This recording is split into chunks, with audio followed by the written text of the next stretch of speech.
সামান্য ফেলে দেওয়া একটা রঙের কৌটা যদি এরকম একটা ব্রাশ শোল্ডার বানানো যায় তাহলে কেমন হয়। হ্যালো এভরিওয়ান, আমি চৈতি। আজকে আমি এই ফেলে দেওয়া রঙের কৌটাকে একটা সুন্দর লুক দিব। তো এখানে র্যান্ডমলি আমি একটা কালার সিলেক্ট করেছি।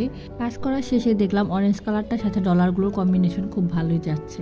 অ্যাক্রিলিক কালার দিয়ে পুরো কৌটাটা কোট করে নিয়েছি, এরপর বার্নিশিং করে নিয়েছি। আর এই অ্যাক্রিলিক কালার এবং বার্নিশ এগুলো আমার পেজে পেয়ে যাবেন। বার্নিশটার দাম 270 টাকা এবং অ্যাক্রিলিকের বক্সটা 350 টাকা। এরপর নিয়েছি হচ্ছে ডলার। এই ডলারগুলোর দাম 10 গ্রাম মাত্র 30 টাকা, যেটা আপনারা আমার পেজে পেয়ে যাবেন। আর এখানে ইউজ করছি P7000 গ্লু।